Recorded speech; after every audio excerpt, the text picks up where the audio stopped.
All right. Looks like we are live now. So we have some tech issues going on here, but Again. It happened yeah, last it time too. happened. It did. It did. But we're good.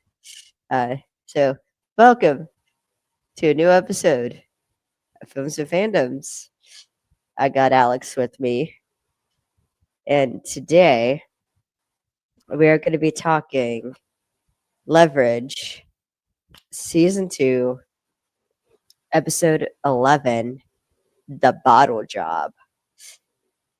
And before we get into this episode, I'd like to thank our sponsor, Barry Pines.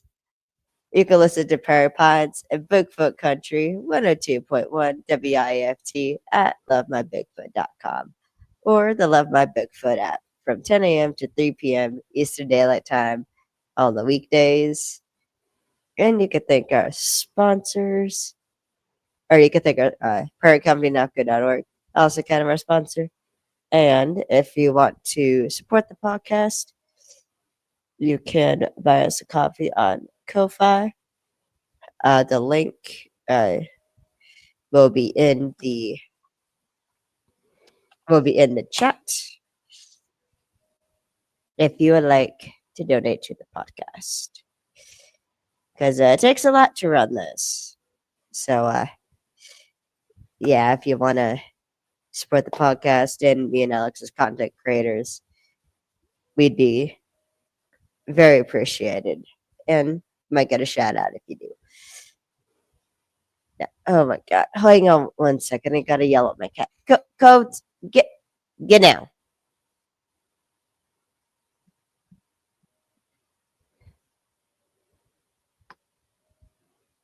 Anyways, so yeah, this episode of Films and Fandoms, we're gonna be talking Leverage. Season 2, episode 11, The Bottle Job. A bit of a summary before we get started. The team takes a job in their own house when they discover a loan shark is trying to take the bar under Nate's apartment. Things go haywire when Nate decides to run a classic con to save the bar. And I will give a word of warning. I am a little bit sick right now. So I got some chamomile tea, and that's infused with a honey lemon cough drop.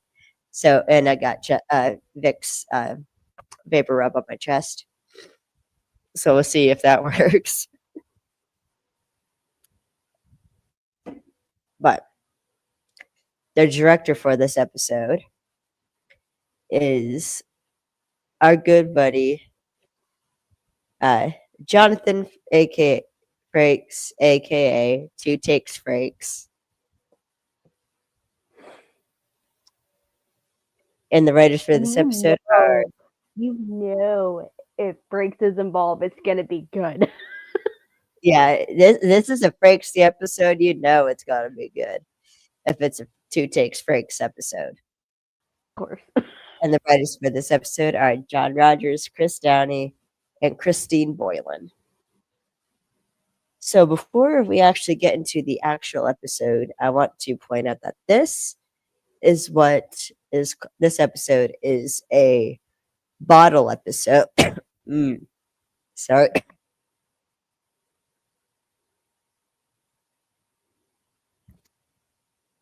Sorry. So this episode is a bottle episode, which, for those of you who don't know, a bottle episode is a episode of television that takes place in one set location, and usually takes place towards the end of a season, and is to save a bit of budget for like the big finale. You know, where they need like all the special effects and that kind of stuff. So yeah. Another famous bottle episode is the Doctor Who episode Midnight. And if you remember that episode, it is when the Doctor gets on a train and is and has to take on a monster that is like absorbing people. I think it was like taken like mimicking other people. It was that episode. I remember that, but I also blocked it out because that episode gave me nightmares. It is considered one of the scarier episodes of Doctor Who, I believe. Besides the But that angel episode is when we're introduced to the angels. yeah, yeah. So, but this is a bottle Mhm. episode. Yeah.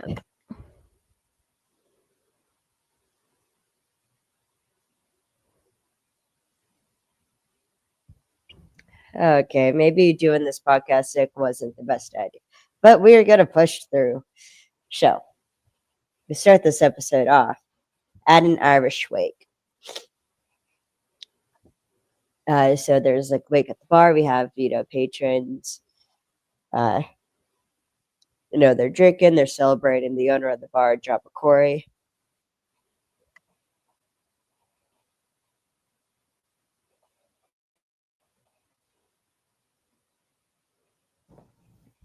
I'm so sorry. And we see Jabba Corey's daughter, Cora, and she's, toasted. She checks in on like a poker game, and she's having a little fun with them. And it's clear they're like it's like a close knit community, and everyone's having a good time. And then Cora's and I think a like storage room, and Or it's she's grabbing actually on the IMDb it says it's in the back room, kind of not really a storage closet, but that's like a back room it's where one yeah. it's to kind of keep it hidden. Yeah, but it's And basically that's where actually this that wasn't uncommon. That actually wasn't uncommon back in like I mean even like in Ireland and stuff. They would have a back room to where they oh, would this play is poker. yeah, Um and yeah, and it's very I think it's an homage to the speakeasy times back when alcohol was illegal. They would do that. They would make that the alcohol there. They would sell it, and I think that it gives me that sort of vibe, which I think is really cool. yeah, and also this well, this episode's heavily inspired, I think, by like Irish mob. If you imagine like, well, I Yeah. think Godfather Italian, but like fuck, I don't know any Irish uh mafia movies off the top of my head right now. But so Cora, Boondock she's Saints for one. oh my, how Boondock, did I fucking forget about Boondock Saints? I am so sorry, Norman Reedus Boondock Saints. and Sean Patrick Um, Flannery. That was exactly. like the whole And point was then that you were any Irish. any Liam Neeson movie because he's Irish. Yeah. There's Well, several that was other where he like did Robert Roy. Irish mob movies, but it heavily gives me that vibe. And Yeah, I was like, oh, I'm gonna enjoy this episode because I could just tell it was like, ooh, this is like yeah. speakeasy, So, like bad of the bad sort of like mafia vibes, which I loved because I loved watching Boondock Saints. And I can yeah, quote that movie I, because I've seen it so many freaking times. It's ridiculous. yeah. It's a favorite on St. Patty's Day, but Of it course. was so Cora. I think she like because she looks like she is like getting supplies though when Mark Doyle approaches her with his muscle, which is literally, I'm not kidding you, Liam and Liam's brother. Yep. And I think if I remember the audio commentary correctly, they were literally like, okay, we got Liam. Now what do we name Liam's brother? Yes. That's how the character was named. That's funny. Anyway, so Cora gets, she meets Mark Doyle, and he explains that, he apologizes for doing business on her day of mourning, but her father owed him a debt, or her father owed him money and he came to collect. And it's $15,000. And she says, like, I don't have that kind of money. And she gets kind of spicy. I ain't gonna lie, she gets a little spicy because she tries like Doyle goes up to her and is like, or if you want, I can take the bar. And she goes to like punch him before she's held back by like Liam and Liam's brother. But she's still got her fist cocked. Like, Yeah, and what I noticed when I rewatched that little clip, I just wanted to watch that fight scene because it's awesome. The like almost a fight scene. The yeah. look in her eyes, she kind of tilts her head a little bit, and I'm like, oh, you pissed her off. Oh no. Yeah. Not only is It's she a, Irish, it's she the grew up typical with. Irish pissed off, and I loved it. And I'm like, No, but here's the kicker. Here's the kicker. She's a redhead, yep. Irish, and her father was associated with mobsters. So Exactly. that's because trust me, if there's one person you do not want to piss off, it is a redhead or an Irish woman. Yep. Because an Irish woman To say that could it's always hurt about you in a plethora of ways. but how much Irish am I? I actually have the DNA results to prove how much Irish I am. I did a 23andMe test like before I moved out. Okay.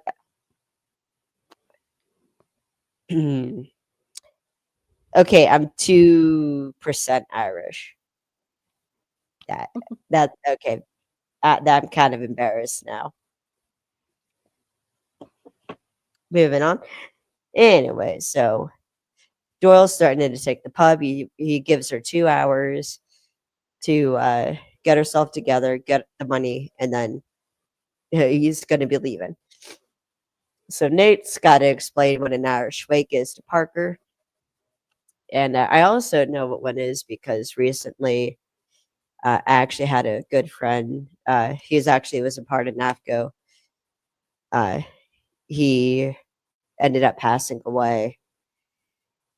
And this was like a couple months ago. This happened, but they held. I wasn't able to go, unfortunately, but we did hold a bit of a wake in his honor. And but moving on, Nate reveals that his father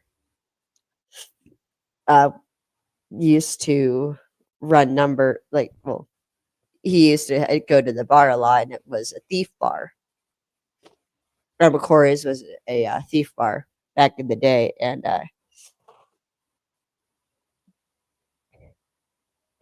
we get a flashback of Nate, like a baby. Well, I say baby Nate. He was probably like 10, but baby Nate. He's sitting on a bar stool as his father like breaks someone's arm, and is like, "Now, what did we learn?" And it says, "Don't gamble with another man's money." And he says, "Good lad." And I want to say that's actually Jonathan Frakes because they couldn't find anyone else. Their Frakes is like, "Fuck it, I'll do it." Which, to be fair, I think the probably the words "fucking" have come out of his mouth a lot, but it's a little bit ironic that the lesson they chose to flash back to is don't gamble with another man's money, except at the very end of this episode, that's what Nate fucking does, is gamble with another man's money.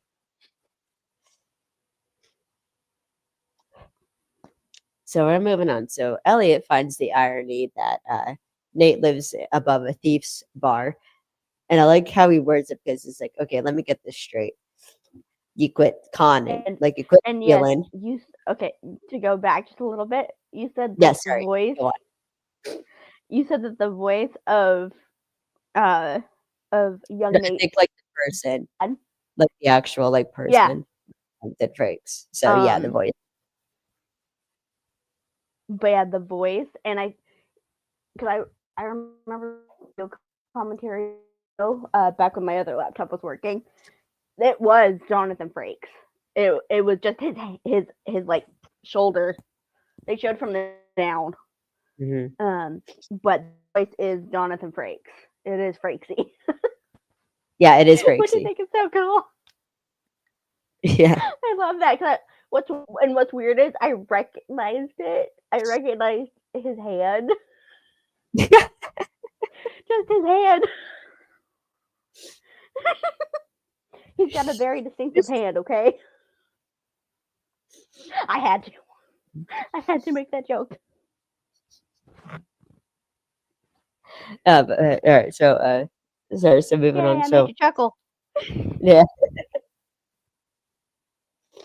yeah. So I like how Elliot words it though. It's like, okay, so you quit stealing, you quit drinking, and yet you move above a thief bar.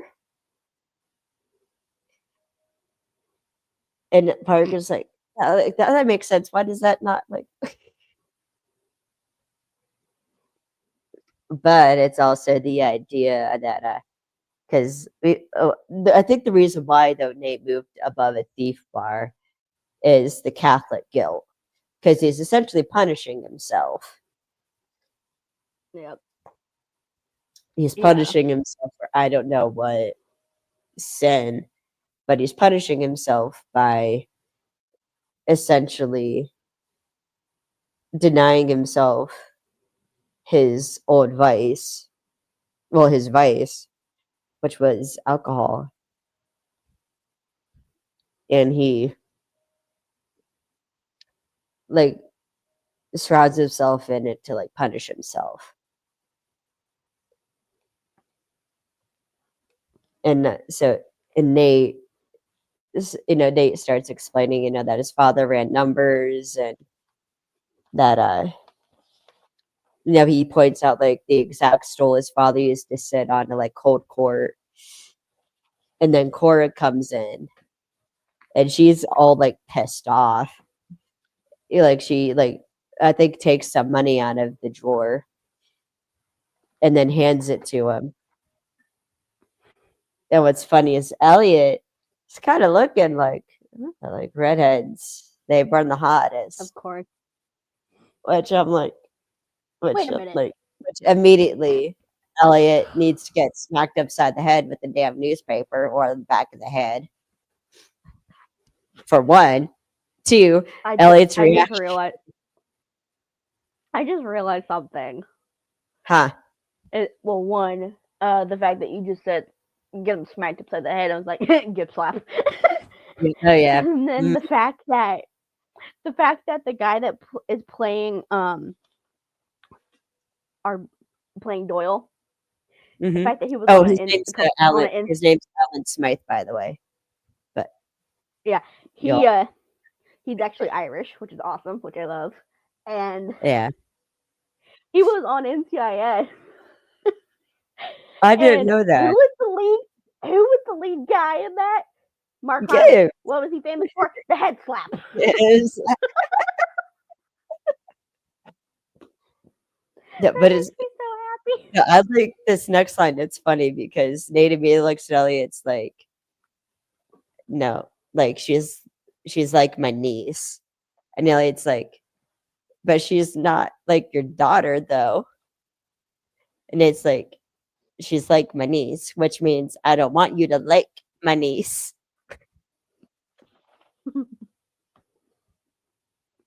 But my reaction when Elliot said, but she's not like your daughter though, was when Elliot Nate's gonna smack the shit out of you if he sees you trying to hit on his niece. But I also find the irony in the fact that so in my leverage fan fiction, The Hitter's Girl, Kara is sort of becomes the surrogate daughter of Nate, who at this point who at like this point in the story is married to Elliot. So, and they have their kids. Well, not at this point, but like later they have their kids together. So, anyways, so Cora obviously does not have $15,000 because who the fuck does? But who owns a restaurant and owns $15,000? That's $50,000 just standing by. Anyways, so Nate picks up on the fact that Cora's in some trouble. So Nate takes her upstairs, and that's where we get the intro. And it's actually kind of really like because it's snowing in Boston. Shocker, but it's really pretty. Like I find snow pretty. Okay, I may not like it, but it's pretty. Anyways, so Cora, we see her up talking with Nate in his apartment, and she's saying that about a year ago, her mom got really sick with cancer, and her dad took out, or her mom had died of cancer, and her dad must have taken out the loan then, and she's like really distraught because she's like, I don't have that kind of money, and like he's gonna take the bar if like he doesn't have $50,000 in 2 hours. But Nate, calms her down. They're like, okay, look, like you go downstairs, attend to the guests. Let us. We'll take care of this. And what's funny is so first Parker's like, well, why can't we go to the cop? Like, like let's just send her to the cops. I mean, I don't use them, but that's what they're for. But so Nate's like, no. Cops to ask Doyle about it. He denies it. 6 months later, they come burn the bar down.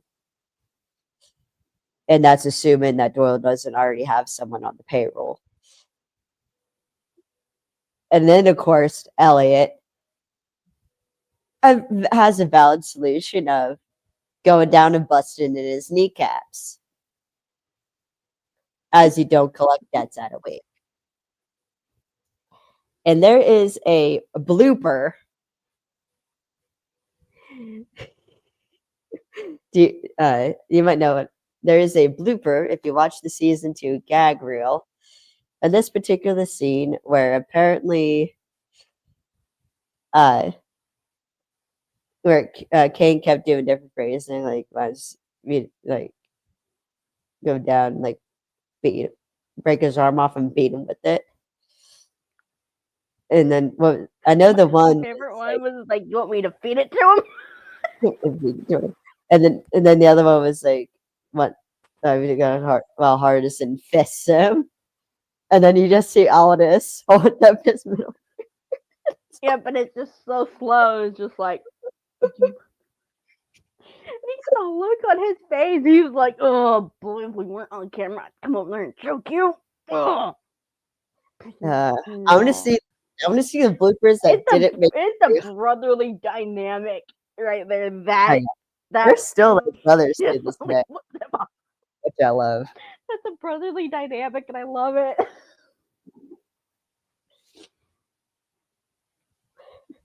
But moving on. So Nate realizes that Nate needs more information, so because what's up with this 2-hour timetable and why is Doyle there to begin with? So they gotta call Tara. And actually, Tara comes in. She's got like the skirt, like the black leather skirt. She's got like the nice top. Like the girls are looking good. she's got like her hair. Well, she has her hair up. She takes off her coat, hands it to Nate. It's like, all right, well, like, what's the game? Nate tells her it's 20 questions. She says she could do it in 10. Grabs a shot off a tray, takes it, and she's like, or no, she like pulls up her skirt a bit to like reveal more of her thigh, and then like lowers like her top a bit to reveal more of the girls.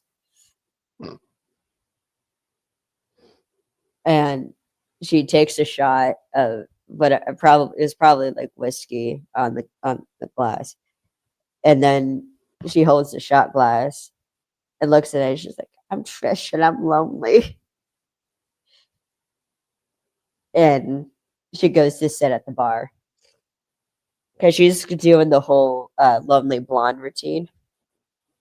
Of course. I mean, it would work on me. Wait a That's all. minute. I've seen that. No wonder that felt familiar. Bitch, why didn't I realize this? What? There's an episode in Castle where Kate Beckett has to go into this like Russian like bar or something in Chinatown. Like this Russian bar.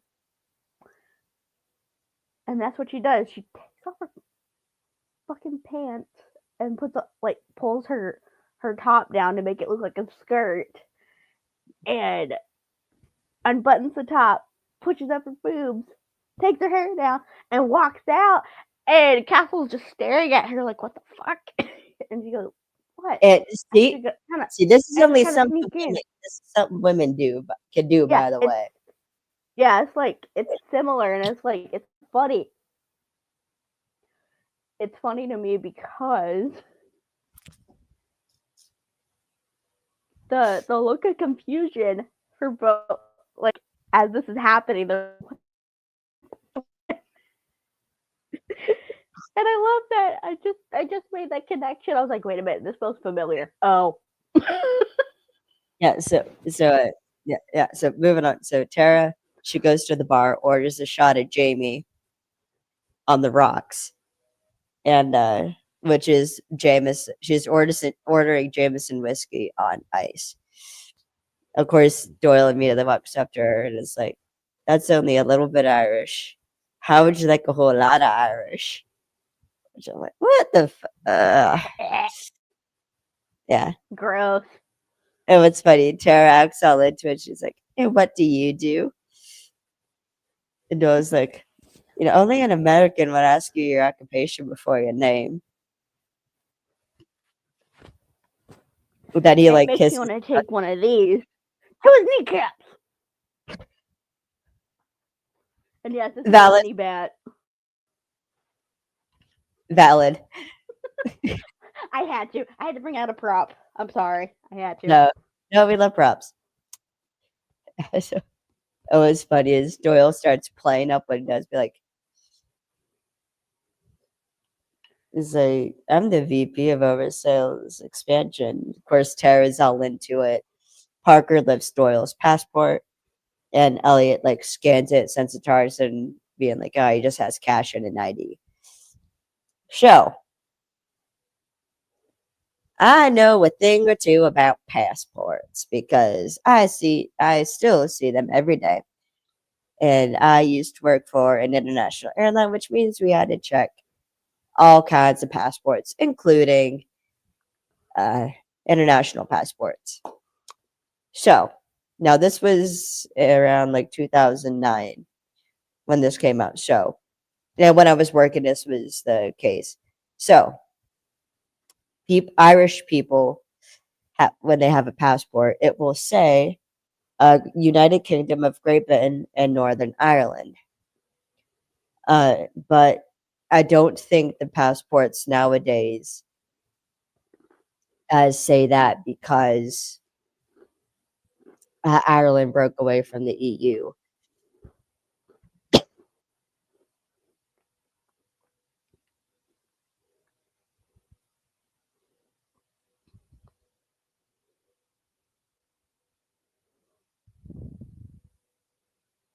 Oh, sorry, got tickle about that one anyways. So yeah, that's a little just fun fact about passports, but But they okay, look a little. so But wait, and I looked it up just real quick because why not? It now says the European Union because they're part of the EU. It says European Union, and then below that it says Ireland, and it has the heart, their logo I have yet to underneath see that. the new passports.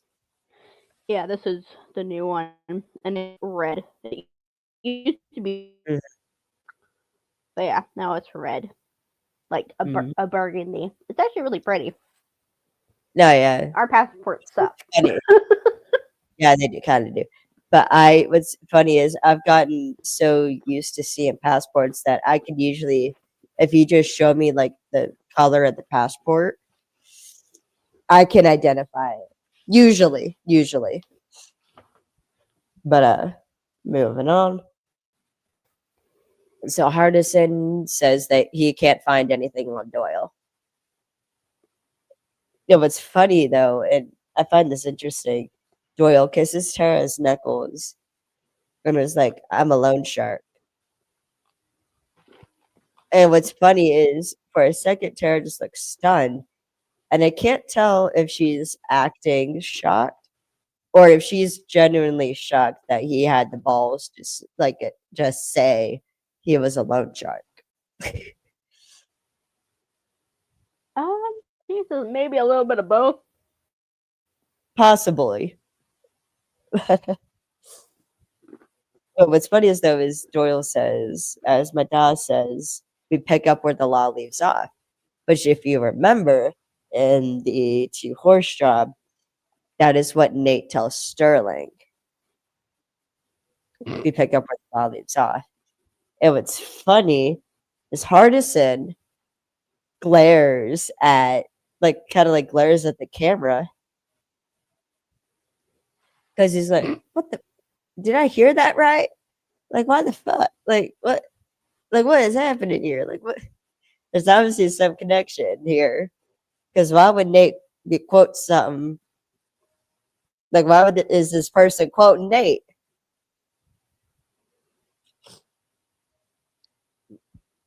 But anyways, Hardison did find something on Doyle's father, who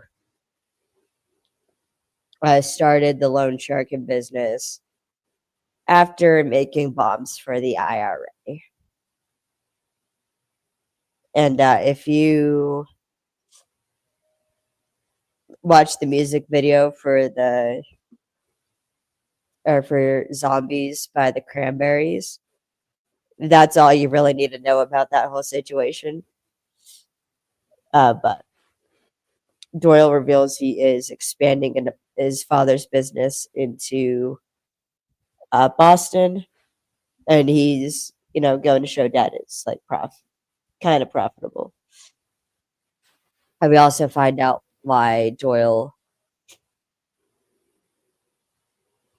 is leaving, or no, sure. We also find out why Hardison isn't able to find anything on Doyle. That is because he uses cash for everything, which I don't know. I mean, this is like 2008, so they like still would they would still allow this in most airports. But nowadays, you like cannot buy a plane ticket with cash. Like literally, you like cannot anymore. You have to use a card, which makes sense. Having like that amount of cash is actually quite dangerous if you want to think about it. So it's just better to use like cards. And also, so Doyle is leaving for Belfast in a couple of hours. And so that explains the 2 hour timetable, which I'm pretty sure. See, I don't think you can fly to Belfast straight out of Logan. Actually, let's find out, shall we? Shall I? If I just do. No, I don't. Let's say I'm leaving from Boston, Logan Airport. We're going to Belfast. Nope, you can't.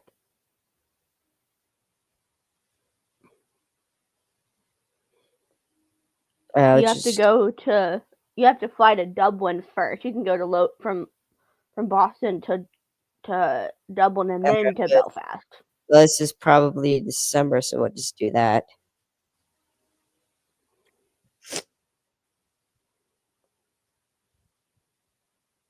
So I am looking on Expedia, which is all the airlines. So don't come at me. And granted, this it's slightly different in 2008, but yeah. So From what I found, you can't. so You have to basically, they're either going to have to stop in London Heathrow or or fly to Dublin Dublin, or fly to Dublin. and then get a connecting flight to Belfast, which is in Northern. Yeah. But regardless, Doyle is going back to Belfast, and he's going to show that the new branch of the family business is profitable. And he literally just has like a small bag of like stacks of cash, which is one, very fucking stupid. And two, I don't know how he's getting through security with that, because any self respecting TSA agent is going to flag that so fucking fast. Even customs is going to flag that so fucking fast. Because I know that is more than $10,000. And you're supposed to report if you're carrying that much money.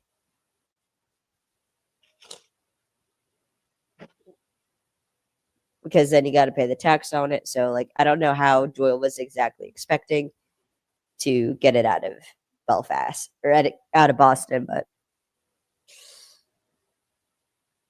yeah. So fun fact: at my airport, Pittsburgh International Airport, uh, this year actually, back in like May, we had a passenger. There was a passenger. I think it was a British Airways flight. Someone got busted with like a shit ton of cash, and more recently, we had someone try to come through with a bunch of someone tried to come into Pittsburgh with a bunch of counterfeit Rolexes and like luxury items.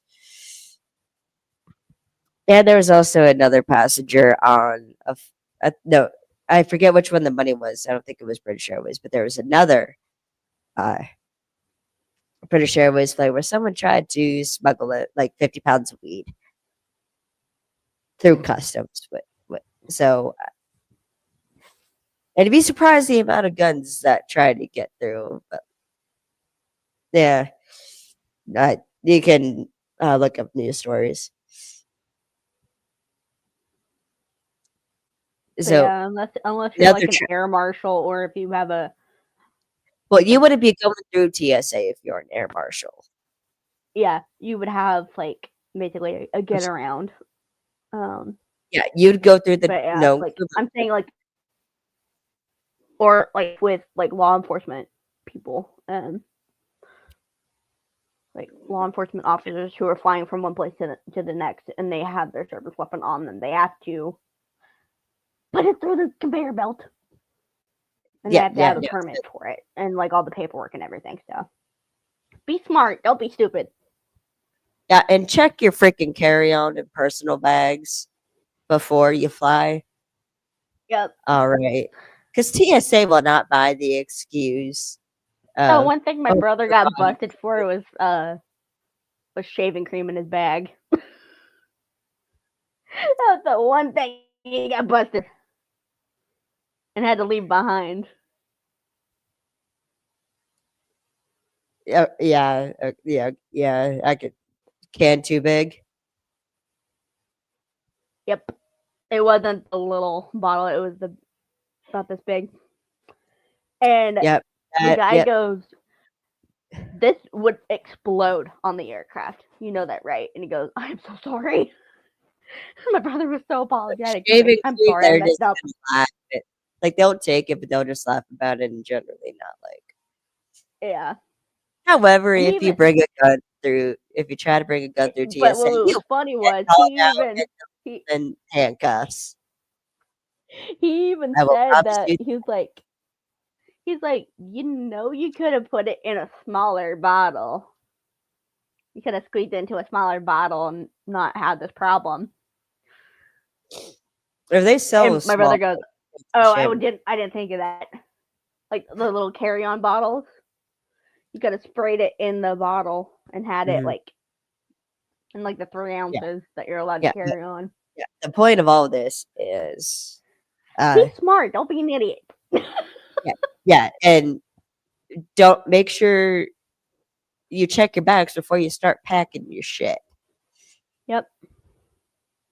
Or even like look up like the what's okay to take and what's not okay to take because every airline has an approved list Slightly of what you different can take. rules. Yeah. Yeah. Yeah, I mean, it is hunting season. If you're trying to, like, take your gun with you hunting someplace else, follow airline procedures when it comes to checking in a gun. Okay. You can go on your airline website, you can ask them. You can even call up the airline before your flight. Be like, "Hey, I'm And checking." make sure you They'll go tell through you the the proper channels and process. everything. Yep. Make sure you tag it, make sure you pack it correctly, pay the fee. So, yeah. Don't be stupid and try to take a gun through TSA because your ass will get hauled out in the silver bracelets. So do not. So, carrying on. Sorry, I get tangenty when it comes to air travel nowadays. Anyways, so the leverage team that or like the team, they all meet back up at the bar or at Nate's apartment. No, it's like, well, we can't steal the note because that's just gonna piss this guy off. And Nate starts asking for like cash and also like what sports is on the TV right now. And Nate uh and they start realizing that Nate wants to pull off The Wire in an hour and a half. Rush like, no, like it's impossible. And they tell us like, no, like it's gonna be fine. Like it's gonna be fine. And they're like, they're gonna steal the wake. Like you want to steal the wake, and it's like, no, have some respect. Borrow the wake to save the bar.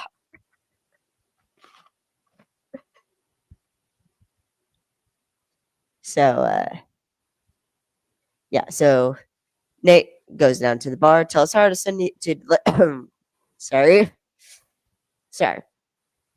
Tells Hardison to delay the sports feeds and that he needs cash. So uh, that's the first problem the team runs into because it's 9 o'clock on a Friday night.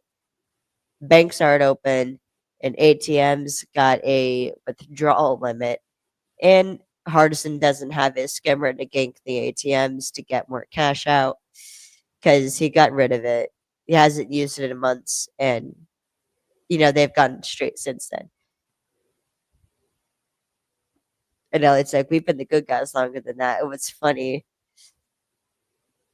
is Hardison just looks at them lately like we were on a break.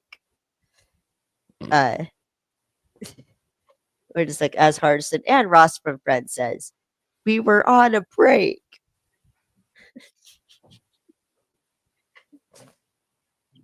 So yeah. Anyways, yeah. Uh, yeah. So they're kind of, well, they're kind of SOL because like Hardison can't just magically make cold hard cash appear.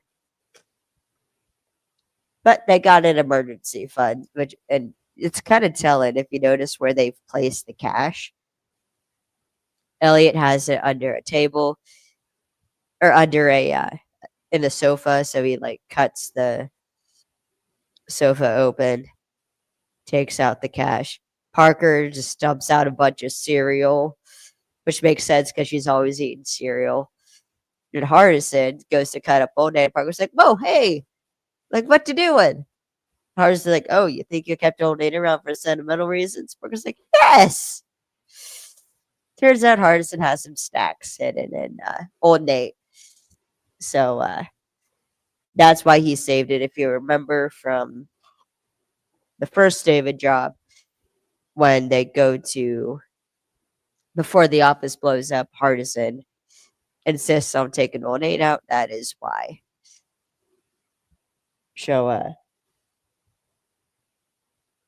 Elliot gets all this cash to Nate. That's 9 grand, which is enough for Nate to lose. And Elliot's got to go distract the muscle. So they decides to use that with darts. And Hardison's makes the mess because he's like cutting a hole in like the shelving to get access to like the wall and then pull out like all these cables. Because he wired everything himself in order to have like the best of everything and get all of his gadgets hooked up. And like he tells Nate, like I'm splicing everything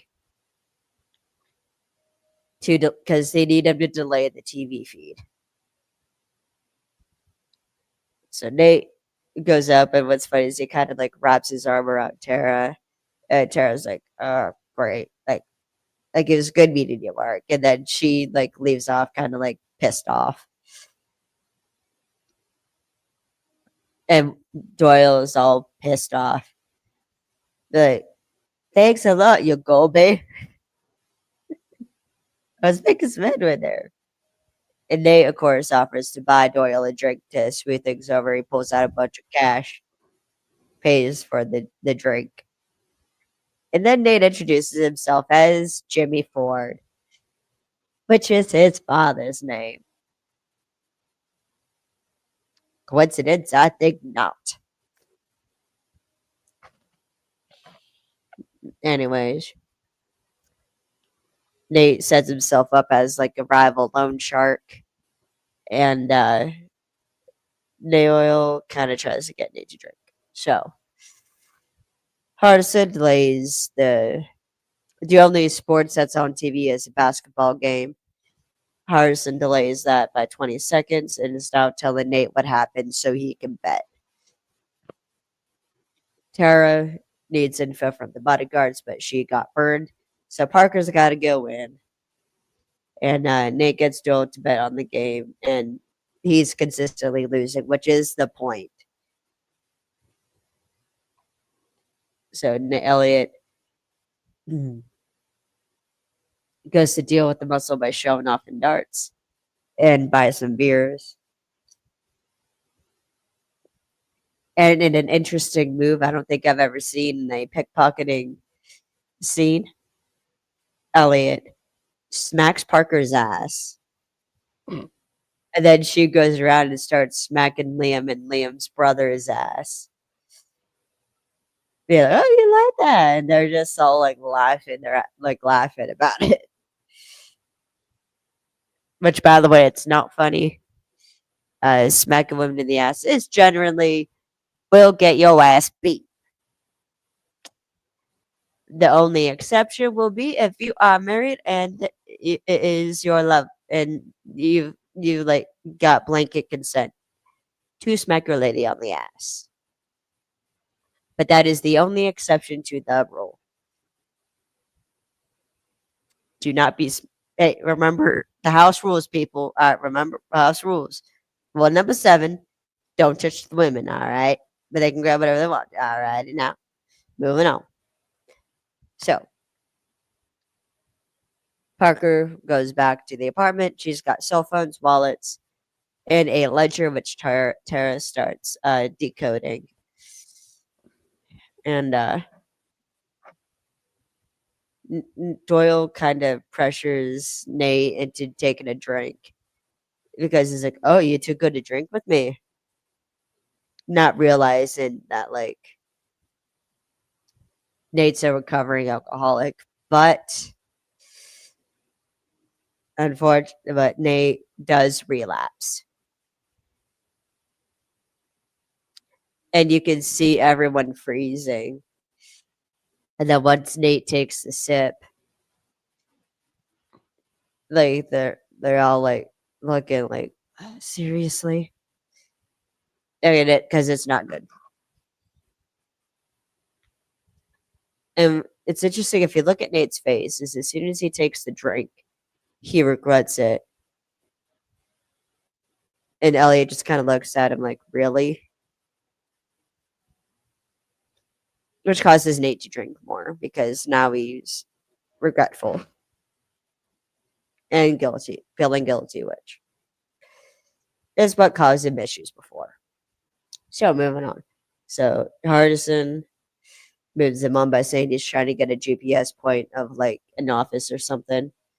And Tara kind of hints that she got trained in cryptography, uh, which I think hints that her backstory, she's an ex FBI agent, which is why she knows how to fight about code breaking. And later she mentions Quantico.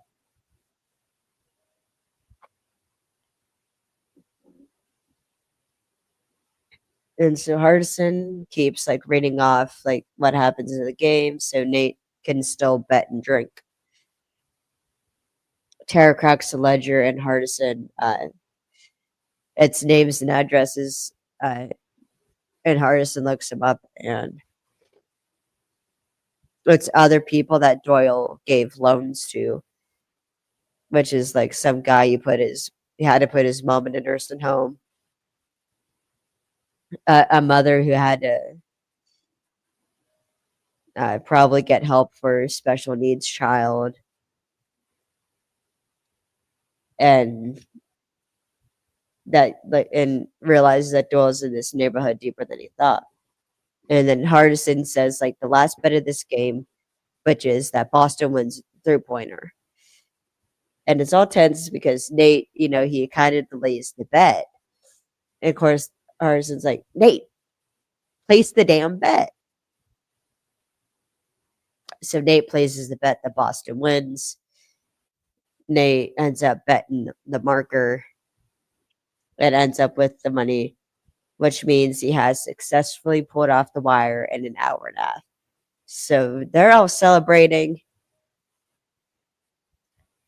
Mark kind of gets, this is really, is a nice way to kill some time. Nate gets up, Parker and Elliot join him, but Nate is not done at all. He's just getting started. And he wants to clean Doyle completely out. So Nate's got an even more impossible con up his sleeve and has Tara stall Doyle. So Tara walks in. She's getting all pissy with Doyle because Doyle walks up like, "Hey, beautiful." She's like, "Don't hate beautiful me." And I always apologize. Like, I go, "Sorry, love. Men's business. Money's money, love." And he offers to call to ring her when he comes back. And so Tara's like, no, like you ain't leaving. Like it's a blizzard out there. I couldn't even get to the corner for smokes. Except, which is actually something my grandmother would have probably said, and probably has said uh, before she did pass. Ironically, from uh, smoking related complications. So I'm not going to delve into that, but moving on. Doyle suggests they check the weather on the telly. And what's funny is Terrence is it's like, yeah, let's check the weather on the telly. And Hardison's like, woman, you did not. Because Hardison's now got to pick up a whole ass weather report. So Nate has this whole plan of luring Doyle into a high stakes poker game. So they're going to use the poker game that's already there, and they're also going to use Doyle's own money. And what's funny is, Hardison's like grabbing a blanket, and he like hangs it up on the or green blanket on the shelf or on the screens, and in a rather, I think, makes sense that a woman wrote this episode because we get a lovely shot of all the hard work Aldisage has been putting in hitting the gym because Harson's walking up the spiral staircase, takes his shirt off and is in jeans. And what's funny is in the auto commentary, I believe in this episode, Aldous Hodge was there, and he says, "Look at that sexual chocolate."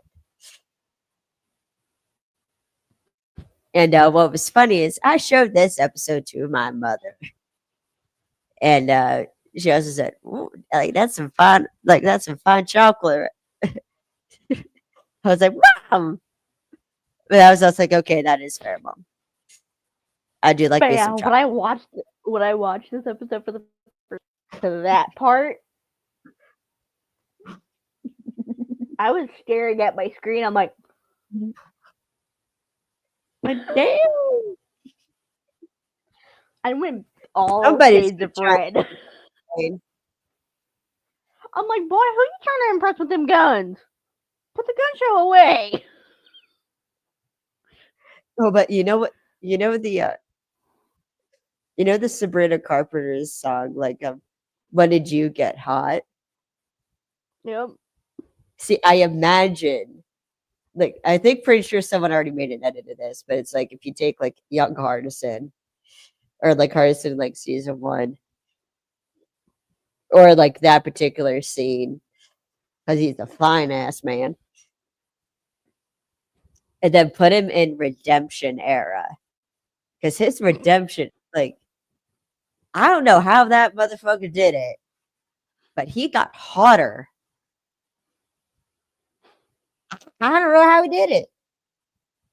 I don't know how he did it. I He just know. got I hotter. mean, have you seen him with his beard? Like, damn, sir. Yes. Like, stop it. I have enough Like he got crushes hotter. as it is. Quit. I don't know. I don't know. It was like he didn't need to glow up, but he got the glow up anyways, and then like got muscles. I was like, what the fuck? And then I saw a video of him on some like men's magazine working out. I was like, sexual chocolate. Anyways, so Nate has Elliot and Parker go to Doyle's office once Hardison gives the address so they can bring Doyle's money back. Because Nate's going to use it. And of course, Elliot's immediately like red flag and is like, and he asked him point blank, like, let me ask you this: would you even consider this sober? And it's like, yeah, I would.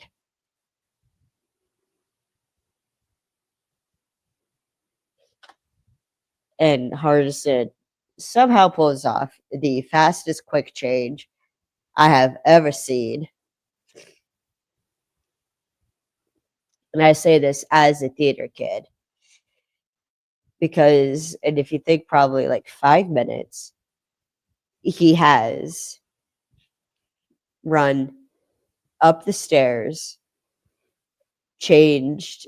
I mean, he's probably already wearing, no, he was wearing jeans. He's got a button up suit on, a tie, or he's got like a button up shirt, a tie, and a uh, suit jacket on. Though the shot of Hardison coming down with the unbuttoned shirt and the tie around his neck. Sir, what are you doing with all that damn chocolate, boy? Come on now. That ain't fair.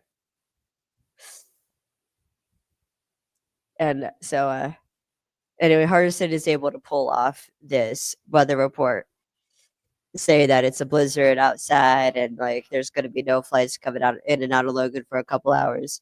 Freeways jam packed. And then he says, if you're a stay at home mom, now's the time to bust out the wine and the Xanax because we're having snow days. Which, by the way, you should not do that. I want to point out you should not be taking Xanax with alcohol. Granted, I'm no medical professional, but you probably should not be consuming Xanax and alcohol at the same time. Probably should not be. Nope. Moving on. So,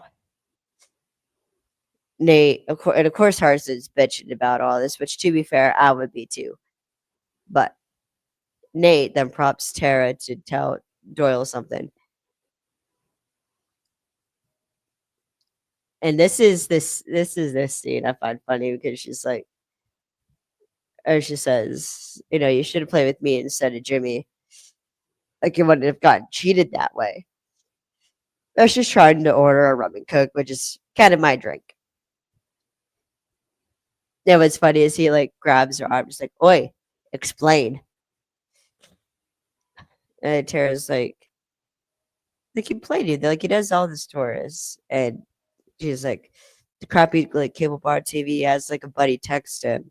He's watching on satellite. Like, did you see her checking his phone? And she starts out, she's like, he ran you right up.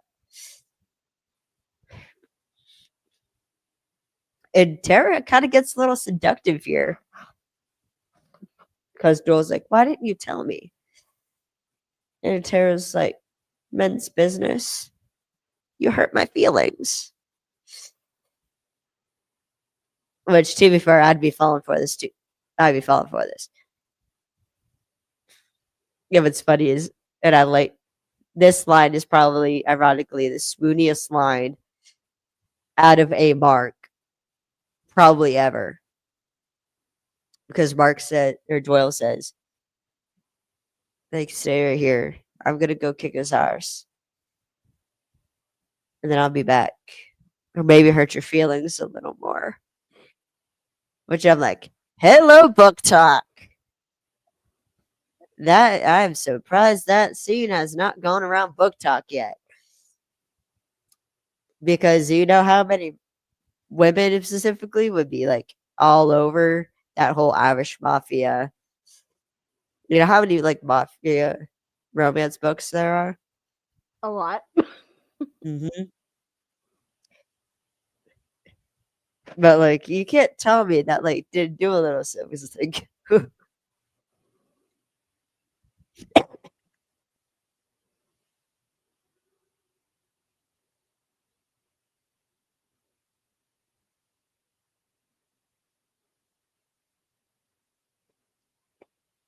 anyways, sorry, moving on. So, sorry, got a little too excited there. So, they kind of like fills core in on what's going on. Oh, shit.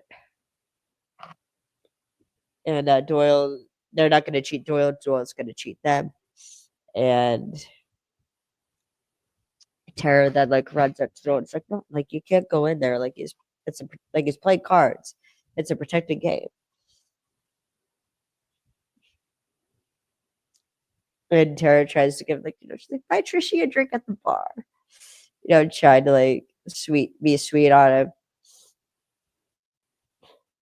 And also there's some like heavy hitters and all that stuff. And then Doyle decides that Tara's going to help him as as like Doyle doesn't like his father doesn't have to know, and that and Doyle comes up with the plan that Tara's gonna go in and like soften it up, and then she's gonna signal his hand, or she's gonna go in and sit on Nate's lap. So, meanwhile, Nate interrupts a poker game, and Cora introduces Nate as Jimmy Ford's son. And they ask Nate, the poker players ask if Nate's anything like his father.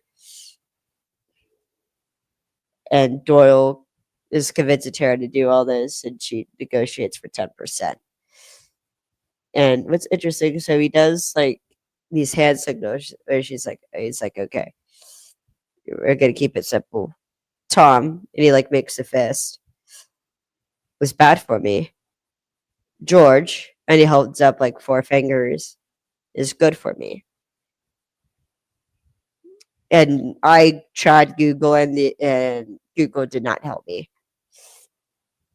So poker players are not really convinced that like Nate can pull this off. But Nate says that he'll take the heat if he goes wrong, and they agree, and they even agree to pretend that like the pot's bigger. So Tara walks in, tells Nate she's supposed to be softening him up. Tara takes Nate aside and is like, "Hey, these guys like don't look like mob people." And it's like, these are McCory's friends. That's all I got. And Hardison has given Elliot and Parker the address for a warehouse. But Parker's got to crack the safe, and she's taking her good old sweet time about it, which pisses Elliot off. And what's funny is Parker's like, it would be quicker if you weren't stopping around. No, it's like, I don't stop.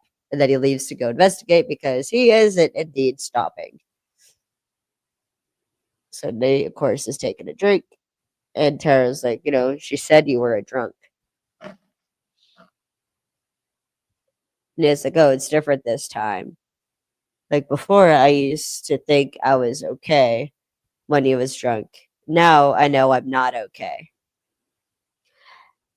Which, by the way, that is not the correct course of thinking you should be taking there, Nathan.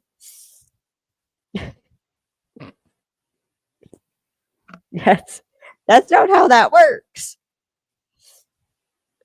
Trust me, I used to think I was okay too until I had a fucking breakdown and realized I was not okay. So, and knowing you're not okay is actually a lot worse. And I speak from personal experience on that. So, Doyle barges his way into the game, and they like agree to the terms. And then we get a lovely Irish music montage as they, are playing. And Nate starts, running a little low. So he's like,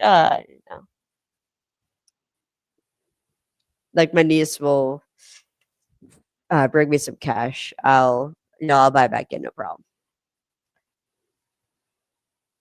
Nate takes a break to get a drink and get an ETA on the cash. Or Parker's still taking her sweet time. And Elliot's got to deal with the goon. So. But then Doyle start. All right, you clearly want to say something, so go ahead. Okay, so sorry, I got sidetracked by looking at something shit. on Paramount Plus. What? Why can't I hear you? Shit, why can't I hear you? Hold on, we got issues.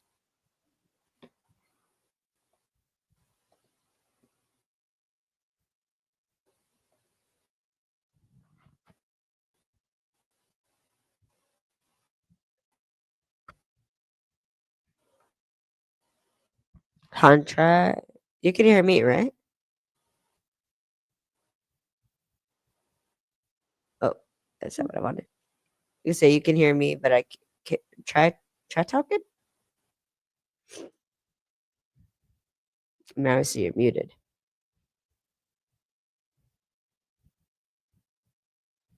Sorry, now you're being like really.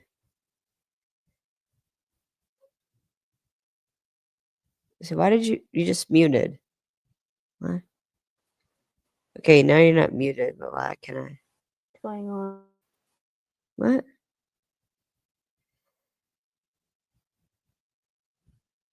It's not me.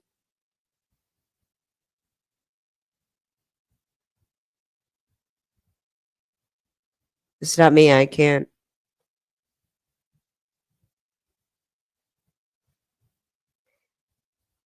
Hold on, we got some issues.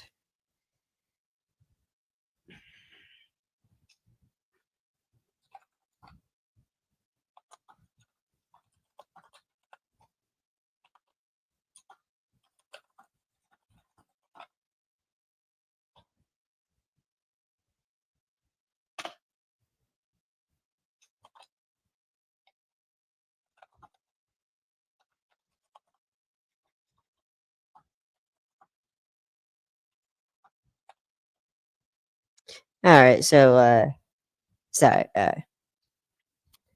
Seems like Alex might be having some connection issues with their mic for some reason. So this is probably a continuation of what happened earlier today or earlier when we were talking about or at the beginning, which is why we were a bit delayed.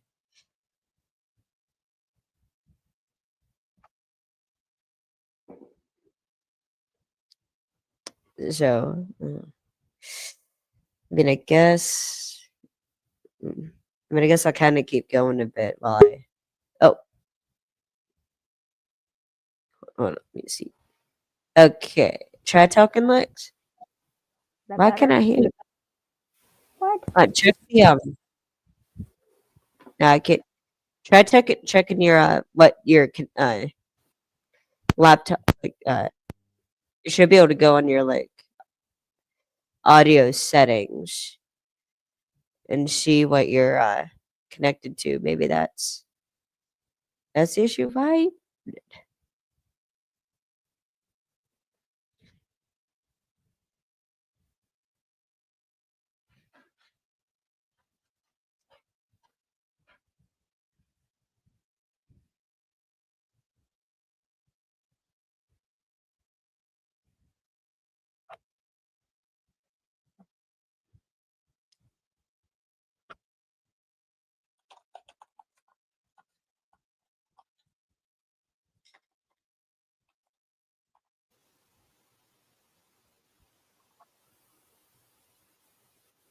Is that better?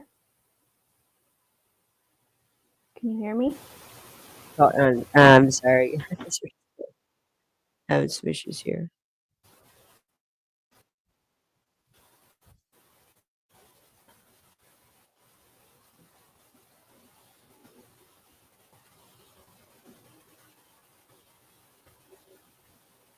Try talking that.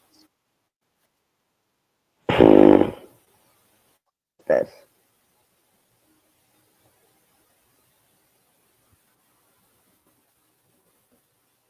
No. Mm,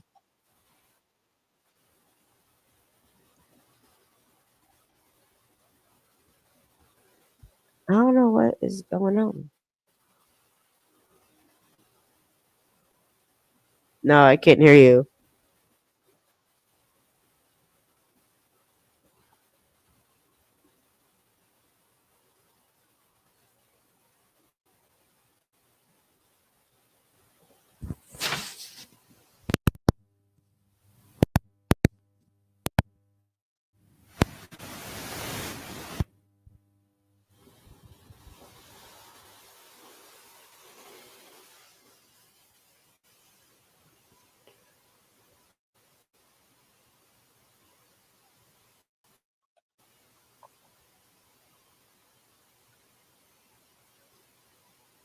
Sorry for trying to diagnose this issue.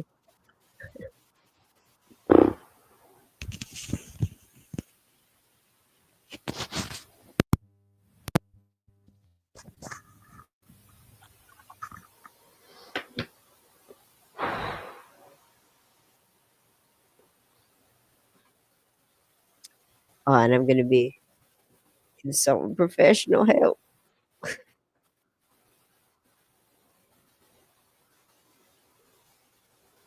Matt. Hmm. Alex, did you?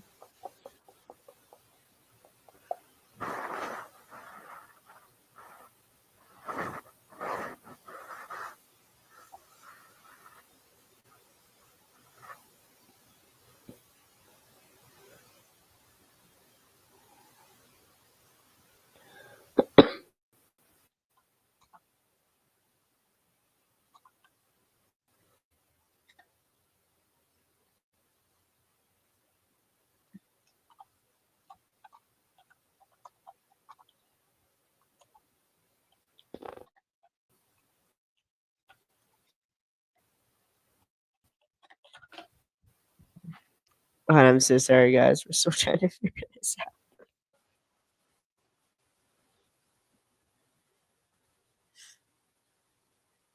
Mm, shit. I guess it would be speaker setting, not. Uh, I don't know.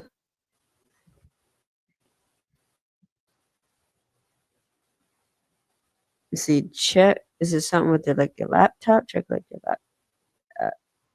I don't know either. Shit.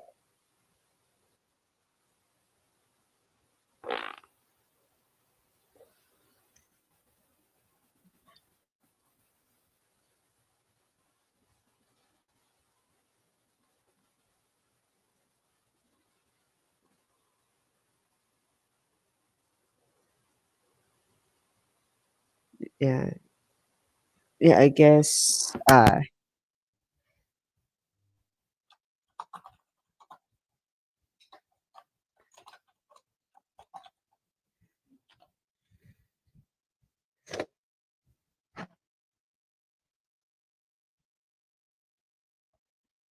Okay.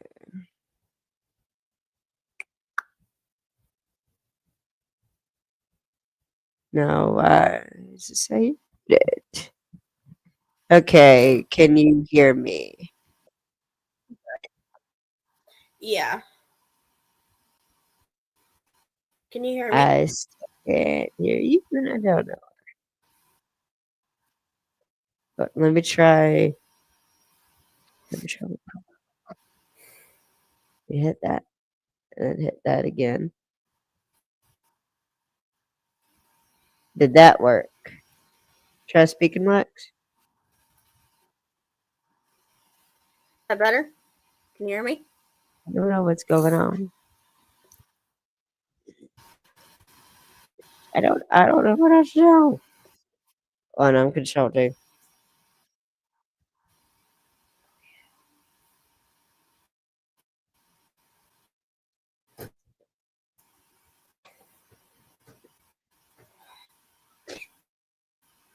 Maybe it's a different. I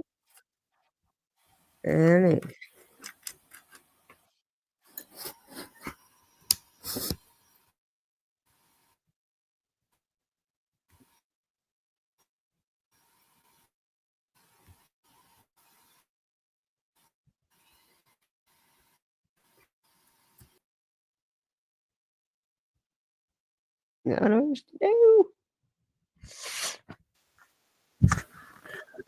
Can you hear me? Try. Try speak.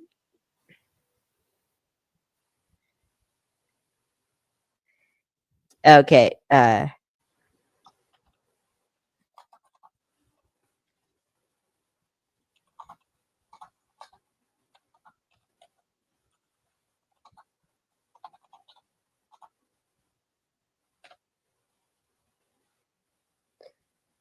It's yeah. You can hear me, right? Yeah, you can hear me when I'm talking, right, Alex? Okay.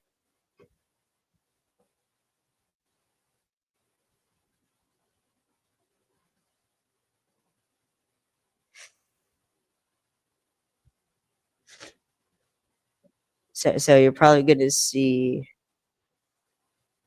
uh Perry in the corner. Yeah. So Yeah, he doesn't. I'm not gonna. Yeah, I'm not gonna add Perry to the stage. He's just mess with the mic button on the laptop and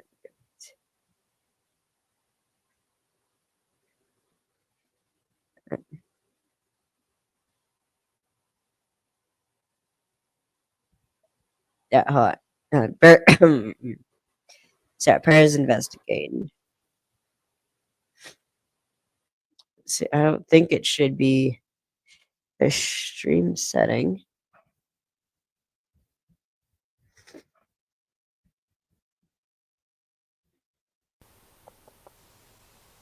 Did that work? Can you hear me?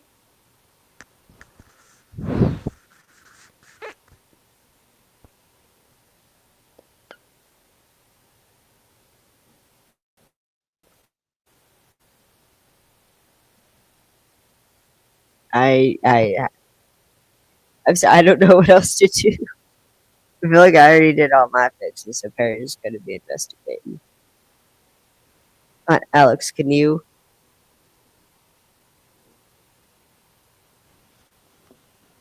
Is it? Try talking next.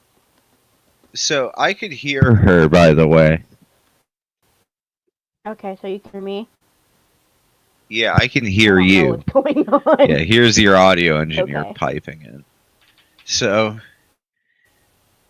Kaylee, can you not hear her? He hears you, but Do Yeah, you she hear can't me, hear Kaylee?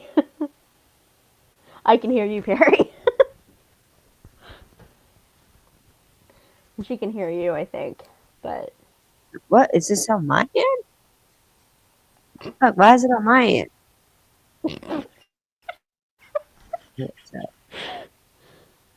What? Why is it my end? Why is it my end? What? Wait, what? Wait, what? What? Of course it was fucking my end. Hold on. Okay. What? Am I on? Do I got a whole what? Voice cable. Uh, don't fucking laugh, Lex. What? No, hold on. I can figure this out. I do. Okay, try speaking, Alex. Okay, never mind. oh, Again, man. that did not work. Still nothing? Check, check. Shh. Oh, man. Okay. So, Input? I'm trying to see what I'm I trying can to see what I can do. No, that wouldn't be it. Yeah, she Yeah, leaked she it. leaked it.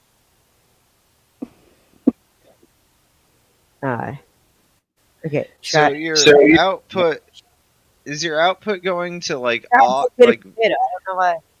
I can't figure out. like look at your voice mirror potato and then look at down at the bottom, look at settings, like the Yeah. settings wheel, and then go to audio and then go to mic. What What does it? mic say?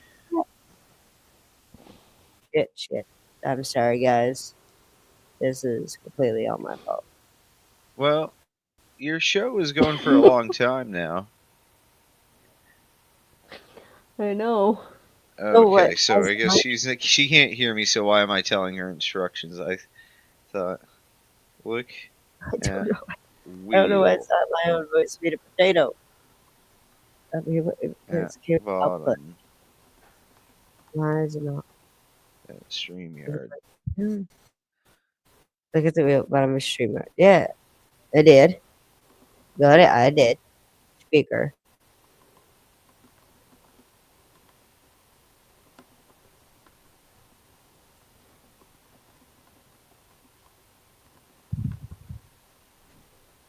That I don't know if that. Well, it did say. It was cable B input.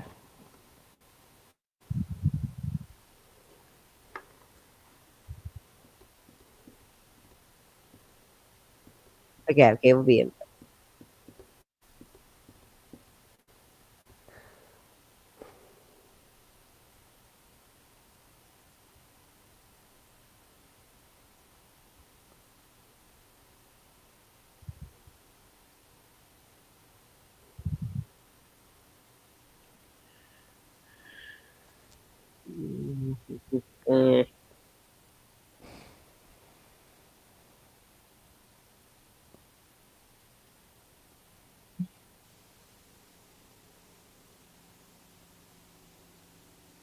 I'm sorry.